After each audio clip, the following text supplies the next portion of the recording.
السلام علیکم ورحمۃ اللہ وبرکاتہ نحمدہ ونصلی علی رسولہ الکریم اما بعد فاعوذ باللہ من الشیطان الرجیم بسم اللہ الرحمن الرحیم۔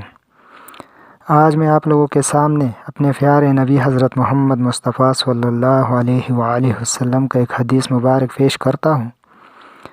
رسول اللہ صلی اللہ علیہ وآلہ وسلم فرماتے ہیں، خیر الناس من ینفع الناس، بہترین انسان وہی ہے جس سے دوسروں کو نفع پہنچے۔ یعنی آپ لوگوں میں سے بہترین انسان وہی ہے جو دوسرے لوگوں کو نفع پہنچائے۔ اس حدیث مبارک میں آپ صلی اللہ علیہ وآلہ وسلم ہمیں غریبوں اور ضرورت مندوں کے ساتھ مدد کرنے کا حکم دیتا ہے، وہ مالی لحاظ سے ہو یا کوئی اور لحاظ سے۔ لہٰذا ہمیں چاہیے کہ ایک دوسرے کی مدد کرے اور مشکل میں ایک دوسرے کا ساتھ دے۔